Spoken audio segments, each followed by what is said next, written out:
The content of this podcast is intended to provide general information about Tarion and new home warranty coverage in Ontario. The content is accurate as of the date of the recording, but may later be affected by changes in legislation or policy. The content should not be used as legal advice. You are encouraged to consult with your lawyer if you are seeking legal advice related to buying a new home or about the warranty program. Please visit Tarion.com for the most current information about your new home warranty. This is SSN Story Studio Network.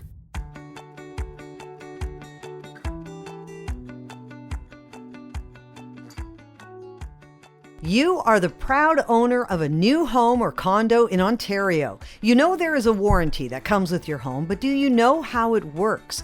Does the warranty begin once you've moved into your home, or is there coverage before you take possession? What if you make changes to the builder's original work? Does that affect your warranty? Welcome to Unpacked, a Tarion podcast about the new home journey in Ontario. By law, all new homes built in Ontario are provided with a warranty by the builder. Tarion's role is to ensure that buyers and owners of new homes receive the coverage they are entitled to under their builder's warranty. I'm Barb DiGiulio, and in this episode, we talk about why your warranty matters, how to get the help you need, and be informed about what you are entitled to under your new home warranty. Joining me today are Alyson Wiley, Manager, Warranty Services at Tarion, and Ali Kanani, Manager, Warranty Services, Common Elements. Welcome to you both. Thanks so much. Thank Barb. you. We're going to get right into this because we've got a lot to cover today.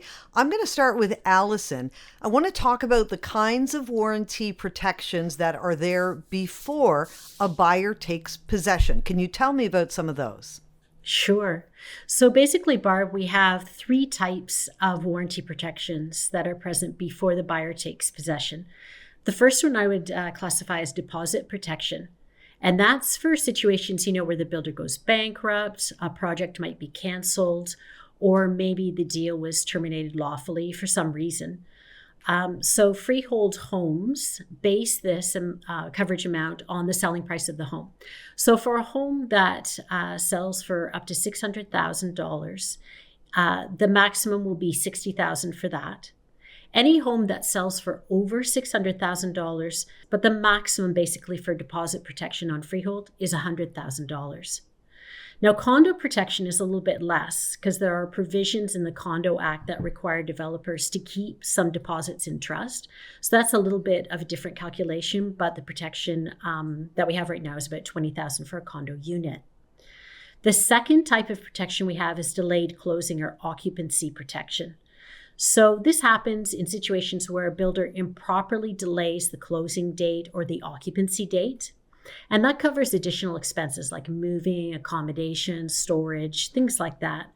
And what happens there is it's granted $150 for each day of the delay to a maximum of $7,500. So it is capped at that amount. And the final amount is a little bit different. It's for contract homes. So it's financial loss protection for contract homes. A contract home happens when somebody owns the land and they would like to build a house on it and have the builder do so.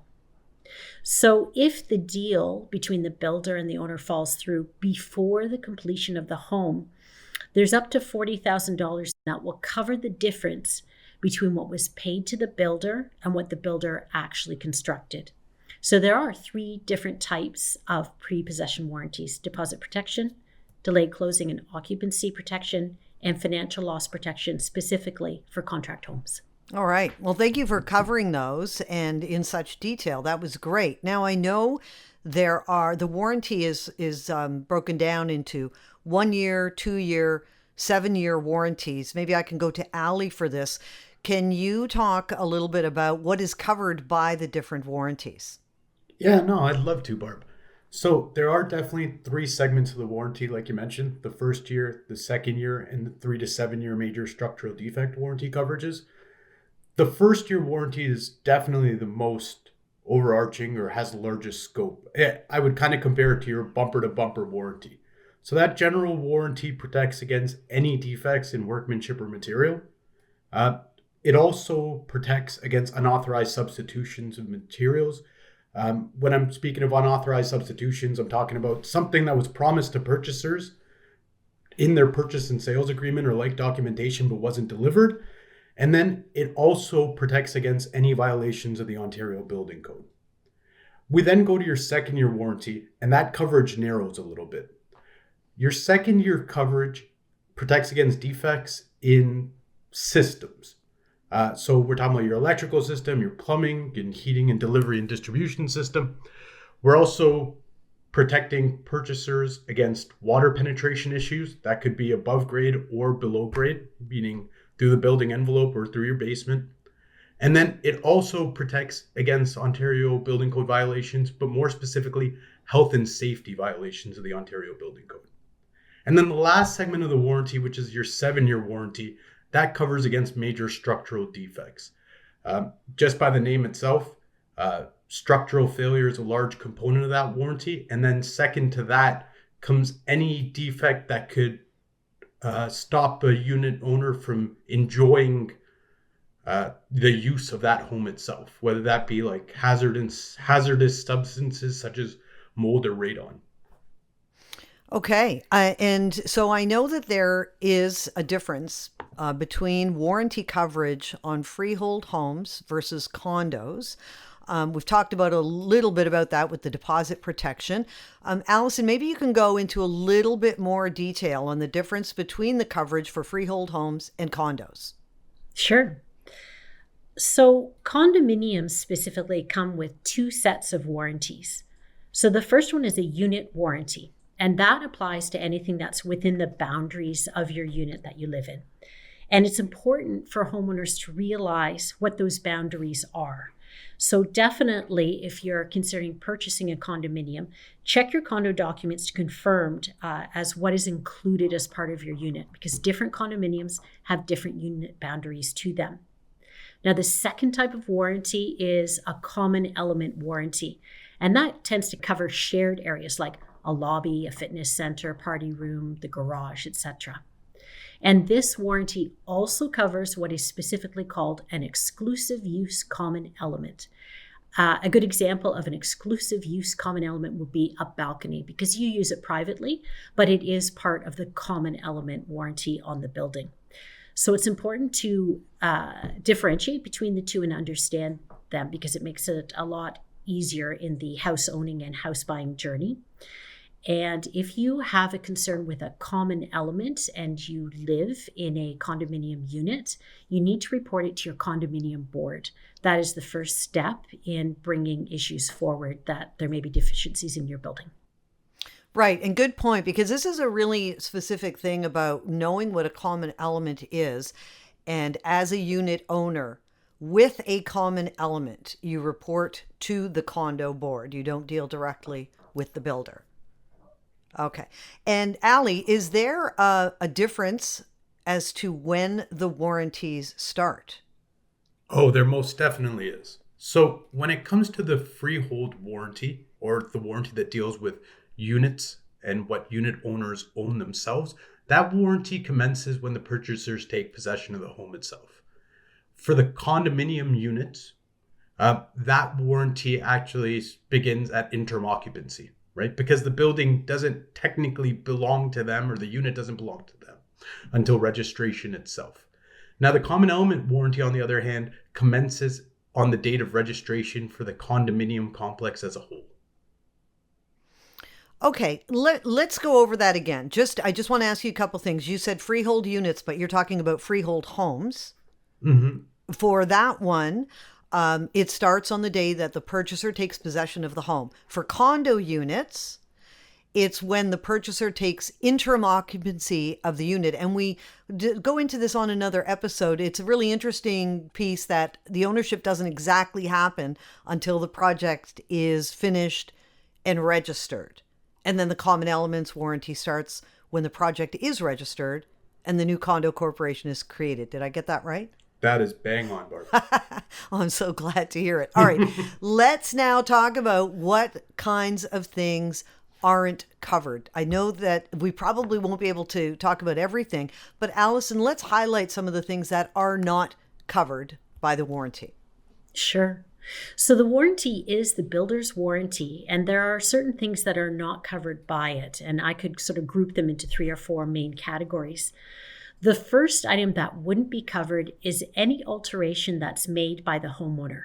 So for example, if you hire someone to finish your basement and it turns out that that work impacts something that the builder had originally installed, that would not be covered. Second thing is an item like secondary damage. So say you have water penetration through the windows and it ends up damaging your furniture, your carpet. Any damage to your items in your home will be covered by your home insurance policy. It would not be covered by this warranty. The builder would be responsible for dealing with that water penetration and correcting it, repairing it, but home insurance would be responsible for the secondary damage, the damage to those items. The other thing could be lack of maintenance. For example, as a homeowner, if you're not clearing excess snow from your roof, that's resulting in ice damming, or if mold is developing in your home because you're not really controlling the humidity levels, any damage from that would not be covered by the builder's warranty. Final thing, all newly built homes need some time to settle. And so sometimes you'll see something like a nail pop or maybe a crack in concrete occur. Again, that is just a result of normal shrinkage of materials, and it is not covered by the warranty. Is there a time frame for houses settling that you can say, okay, well, by this year mark, it would have happened? I don't know if you know the answer to that. I'm just sort of wondering. Yeah, I kind of like to give a very conservative time frame, general time frame to homeowners. And I say, you know what, within the first 2 years, you can expect some settling to occur. Basically, materials are curing, they're working themselves out. So if you are thinking of doing something like finishing a basement, you might want to wait your full 2 years just to make sure you don't have any issues going on, and then go ahead and finish that. Ali, I want to go back to you because we want to talk about common elements. So we've touched on this. I think it's a really good one to keep revisiting because condo unit owners may not fully get this, who is responsible for the common elements warranty. Yeah, so the common element warranty is administered essentially by the condominium corporation on behalf of the residents that live in that building, right?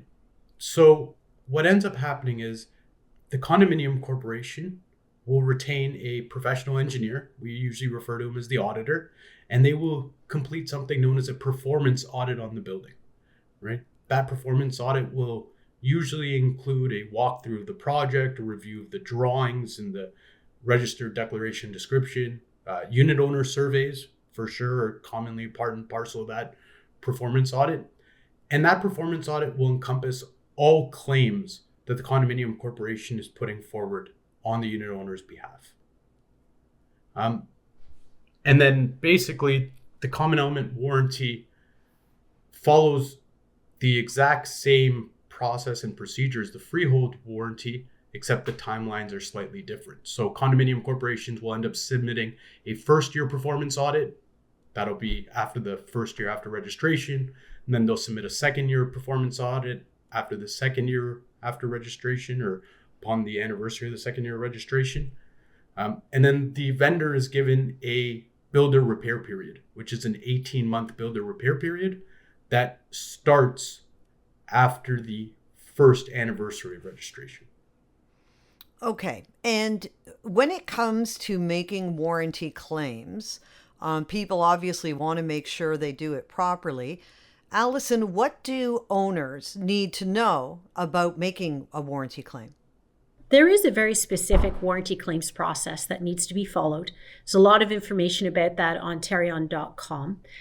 The key thing to remember is that making a claim is very time specific. So it's important that owners submit any of their warranty forms within those time limits.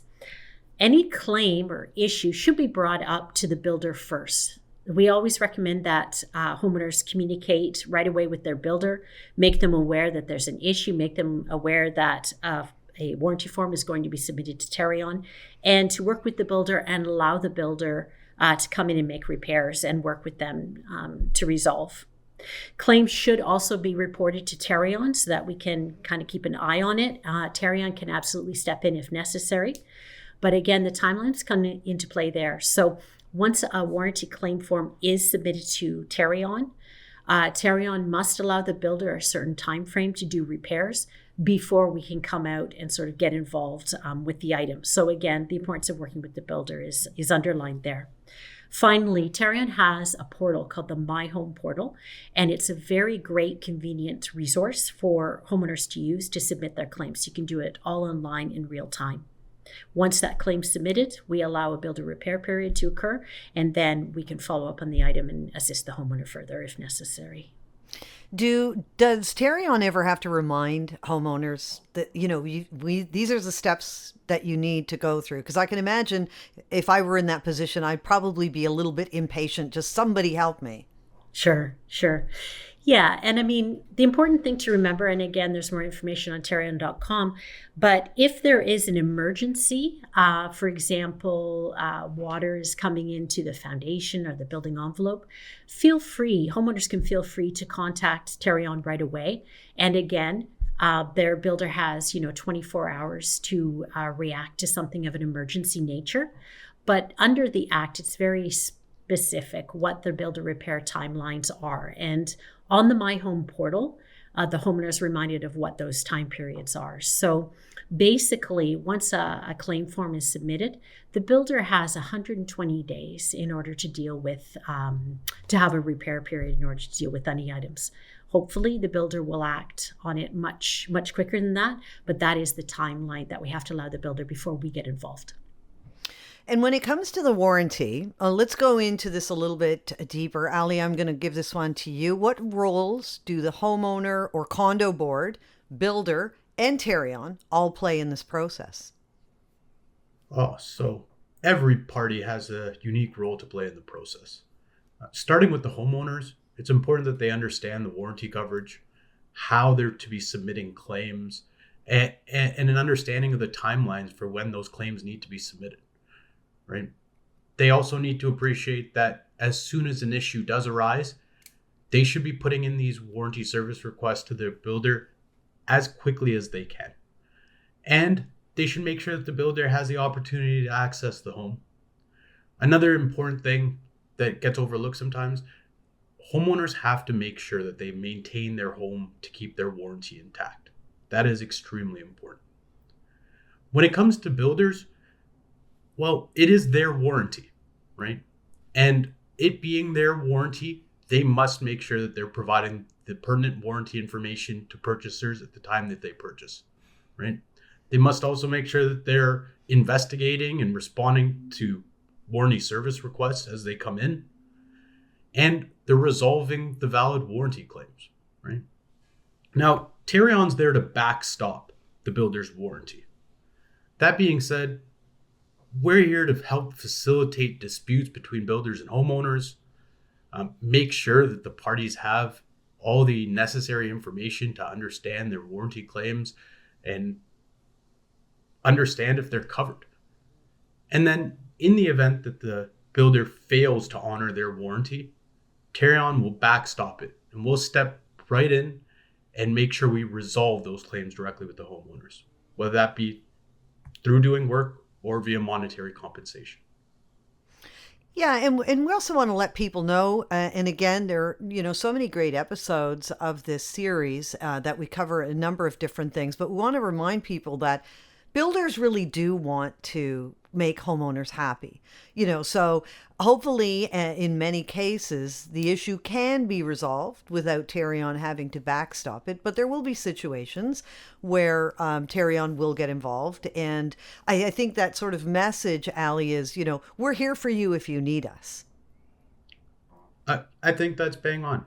Truthfully, in my experiences, I'm going to say 95, if not 99% of builders want to meet their warranty obligations, right? They promise something to purchasers. They have reputations, and truthfully, they want to make their customers happy. But inevitably, there are times that issues arise or things aren't perfect or something may even fall through the cracks. And if that's the case, Tarion is there to help both parties and hopefully get whatever that claim is to resolution. Okay, but before we go, and I want to ask you guys for some final thoughts on this, but I want to go over some of the highlights of what we have been talking about on this episode regarding the warranty. And I'll just quickly go through some of them. We've been reminding people throughout the series that the warranty is provided by the builder and not by Tarion. Tarion's role is to step in and help when you and your builder cannot work out whatever the issue is. We talked earlier about warranty coverage pre and post possession. All kinds of great information on the Tarion website to find out more. If you do make changes to the builder's original work, and Alyson brought up, finishing the basement and something that affects the builder's original work, this could affect your warranty coverage. There's a process that needs to be followed, including timelines. And My Home, Tarion's online tool, is great for managing warranty claims. And a big one, and I keep going back to it, but I think it's a really important one, that when it comes to common elements, the condo board is responsible for looking into that versus a unit owner who is responsible for managing the warranty on their unit. Now, assuming I got everything right there, let me go back to you, Alyson, and your experience being involved with people on this kind of thing. What would be your final words of advice or a point you wanted to make to our listeners? My word of advice would be to kind of get everything in writing from your builder. If there's any kind of agreement that you're entering into or any kind of promises that you think the builder is making, definitely get that in writing from them. As well, take a look at Tarion.com, a lot of great information there. Take a look at how to file a warranty form, because that's very important, especially with the timelines. And finally, please work with your builder as much as possible. Let us know if they're not responding to you. Like Ali said, most builders just do want to make things right, and Tarion is there to assist if there's a breakdown in the relationship or if something, just isn't being repaired to your satisfaction or being dealt with. Those are the top 3 things I'd suggest. And Ali? I'm going to say that the 2 biggest things I would suggest are, 1, understand what you own. It's very important for unit owners in a condominium to review their description and declaration and specifically understand what is their property and what is that of the condominium corporations, right? Because you want to make sure that anything that is yours, if there is something wrong with it, that you're submitting a claim about it. And if there are aspects that you have usage of that have a deficiency in them, whatever that might be, but they belong to the condominium corporation, you want to alert your property management team so that they can submit an appropriate claim. So that's the first thing. The other big thing that I want unit owners to take away from this is make sure you review our website. There is a ton of useful information on there, right? One thing specifically is a construction performance guidelines. So that kind of provides tolerances and acceptable performance criteria of stuff you would normally see in your home and in the common elements of a condominium. And there is a big language barrier when it comes to construction, right? Sometimes you might not know all the terminology, and you're not expected to if you're not a construction professional. That said, there's also an illustrated version of that construction performance guideline available for you to look at with pictures and reference points to help make it easier to understand what warranty coverages are available to you. Yeah, there's so much great stuff on the website, and we encourage people all the time to find out more, to check out the website, Tarion.com. Alyson Wiley, Ali Kanani, thank you both so much for this. Really interesting. Thanks. Thank you. Thank you. For more information on how Tarion can help you navigate and receive the coverage you are entitled to, go to Tarion.com/learning hub. You've been listening to Unpacked, a Tarion podcast about the new home journey in Ontario. This is SSN. Story Studio Network.